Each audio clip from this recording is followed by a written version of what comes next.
Hey, what's going on, guys? Jordan over here at the Movie Den. I hope you guys are doing well today. Guys, for today, what I'm going to be doing is finally, I've been talking about it for quite a while and I'm ready to do it.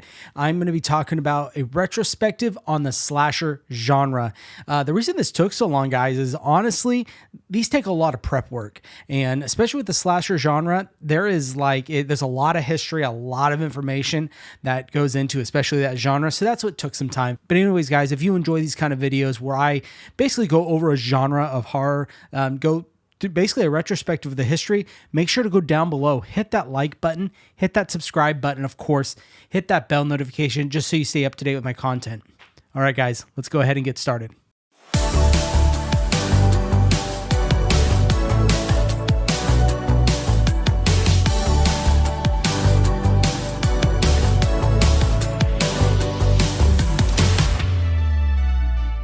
So a few weeks ago, I did a poll where I was asking you guys what you thought, if I should cover the slasher genre or the body horror. And you guys really seemed to like the found footage one I did. So I figured we're going to continue this and kind of make this a thing. So of course, as you guys can already tell, slasher one. So we're going to be talking about that. My next one I plan to do is on body horror. So stay tuned for that. So guys, first off, what I think we should do is let's go ahead and define what a slasher is, right? Because there could be a lot of different people's opinions on what that genre is. There's some obviously, main staples of what a slasher is, but I wanted to talk about that just so we're all on the same page.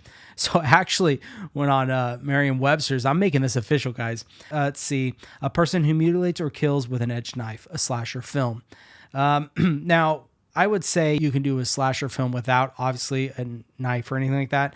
But on Wikipedia, it says it is a subgenre of horror films involving a killer or a group of killers stalking and murdering a group of people, usually by use of a blade or sharp tools. Although the term slasher may occasionally be used informally as a generic term for any horror film involving murder, film analytics cite an established set of characteristics which set slasher films apart from other horror subgenres, such as monster movie, splatter film, supernatural, and psychological horror. So that's the angle I am going at this with slasher genres. Now, I do kind of dive into, well, you guys will see. Now, just like the found footage genre that I had talked about in the last video, slasher genre can kind of cross over with other ones. You can get found footage slashers like the movie Behind the Mask. There's supernatural ones, which is more your Terrifier. You've got Friday the 13th and Halloween. And of course, even strangely enough, you can dip into comedies like Texas Chainsaw Massacre 2, The Bride of Chucky, and even Ready or Not has some comedy elements in it. So now that we've got a baseline of what a slasher is, let's go ahead and start from the beginning. Now, the idea of a slasher film, or more maybe the inspiration of slasher films as a whole, really dates back to giallo films. The Italian, think of maybe kind of like an Italian slasher, really, in the 60s. That's kind of where it started, and that's what formed into slashers as we know today, was from the Italian giallo films. You've got movies like Blood and Black Lace and The Girl Who Knew Too Much. Those are movies that inspired the 70s or the golden age of slasher films, all the way up to modern. But none of those movies were ever more prevalent, in my opinion. And this one I'm about to tell you is not even a giallo film, but you got Alfred Hitchcock's 1960s masterpiece, Psycho. You see, when Hitchcock released Psycho in 1960, it was completely way ahead of its time, for Hollywood at least. The simple idea of a woman naked in a shower and someone goes to stab her to death while she's in the shower, that was unheard of. And even Paramount, who put out the movie, withheld money from Hitchcock because they basically tried to keep him from doing that stuff. But of course, Hitchcock, he's going to make it work. And that's actually, fun fact, why the movie is in black and white, because Paramount kept pulling funding more and more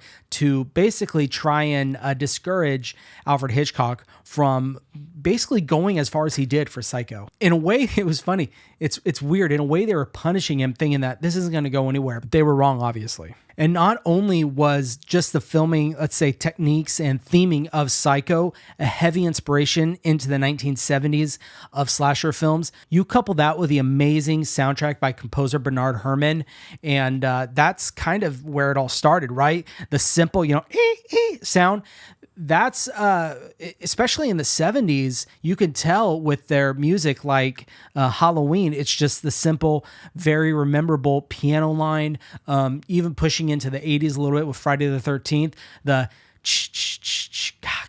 sound, very simple stuff like that. It sticks in people's heads, and it's just, I think, what makes it more popular and more appealing to people. But of course, you can't talk about the influences of slasher films without talking about Tobe Hooper's 1974's Texas Chainsaw Massacre. Now, this movie is the movie that brought in that kind of exploitation side of slasher movies to the forefront, to the mainstream with the Texas Chainsaw Massacre. Now, one of the reasons that movie in particular did so well, I believe, is because it was almost a word of mouth thing. And that's similar to the reason the Blair Witch Project did so well. With the Texas Chainsaw Massacre, it did so well, the word of mouth. It was almost like, do you dare go see this? It's kind of people, I could just see people making bets with each other. Like, oh, I bet you can't make it through this movie. And it would cause people to go see the movie. People would probably go, hey, have you heard this movie? It is so gory and nasty and all that stuff. When in all actuality, look, go back and watch the movie. If you think it's really gory, watch it and really pay attention. You guys will see it's really not gory at all, except near the end, it gets a little bloody, but that's really about it. What Tobe Hooper masterfully did is he left it up to your imagination, which is arguably scarier than what, obviously we would see on a TV screen. He would basically kind of open the door and show you a little bit, then shut it real quick and nope.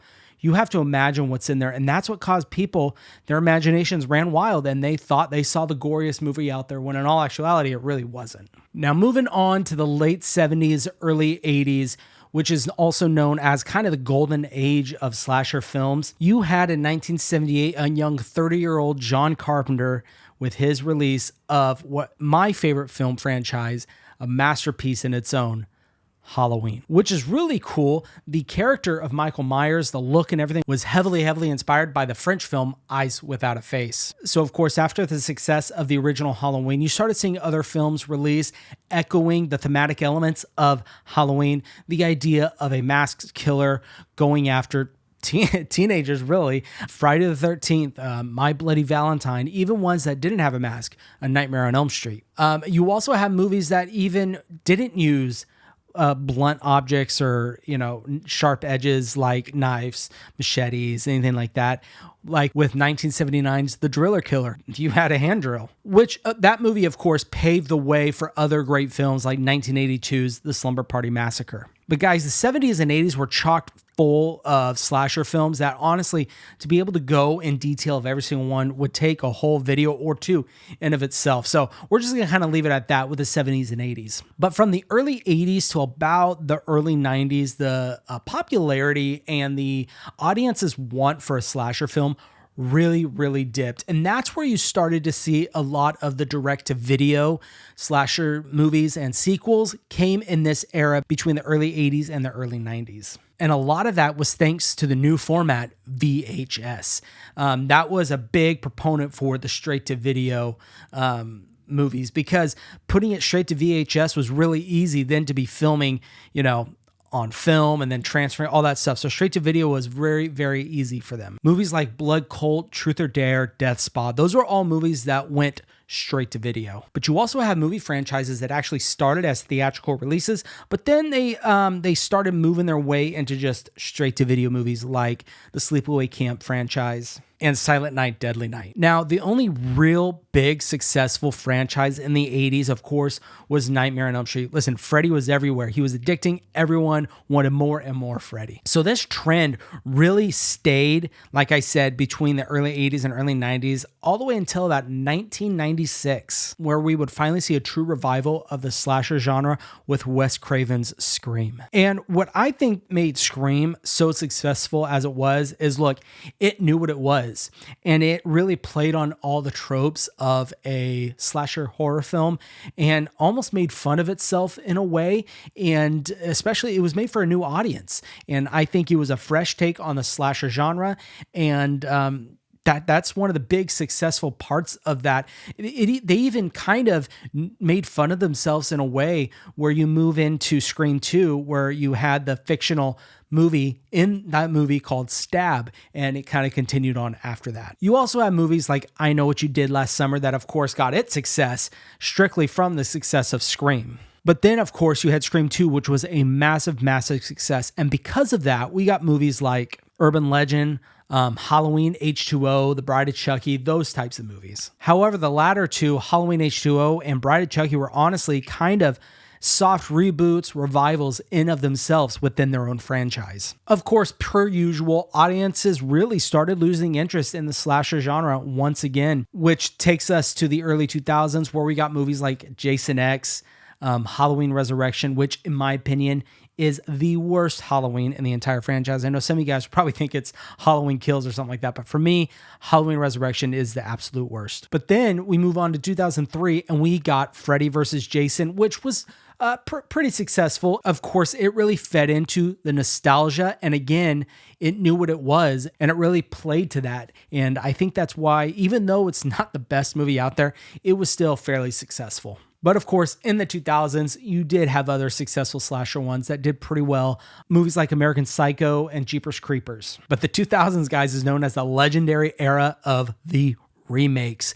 Yes, everything got a remake in the 2000s. And it was, again, they were trying to cater to newer, younger audiences. You had remakes like Texas Chainsaw Massacre, House of Wax, Black Christmas, The Fog, Prom Night, Rob Zombie's Halloween 1 and 2. All of them really were not that great, to be honest with you. Now, the end of the remake era really ended with movies like My Bloody Valentine and 2009's Friday the 13th. One thing I do actually like about 2009's Friday the 13th is they kind of did away with 3 and 4 and made it a direct sequel to 1 and 2, because at the beginning, you kind of get a recap of 1 and 2. So I thought that was pretty neat. But guys, since then, we really haven't had a strong push for the slasher genre. There hasn't been really no good traditional slasher until very recently, actually, with the success of the Terrifier movies and In a Violent Nature, which I think those two in particular, there's probably others, but those two are really leading the pack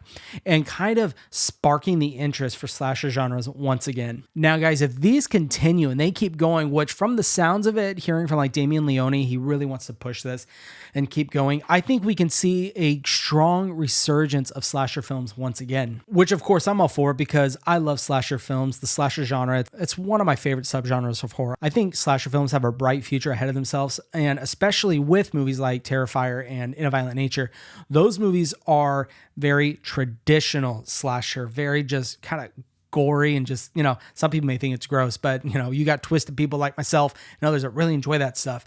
So like I said, I think they got a bright future ahead of them. I'm excited to see what the future holds for the slasher genre. But guys, that is pretty much my retrospective of the slasher genre from the inspiration of giallo films in the 60s all the way to where we are now.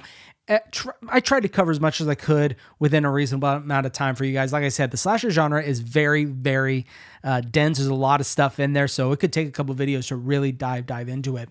But guys, if you enjoyed this deep dive with me into the slasher film genre, make sure to go down below, hit that like button, hit that subscribe button, and of course, hit that bell notification. Guys, that is really all I have for you today. Hopefully here pretty soon, I'll do my body horror retrospective. If this does really well, I'll keep them going. Just you guys got to let me know. But anyways, guys, that is all for today. You all take care.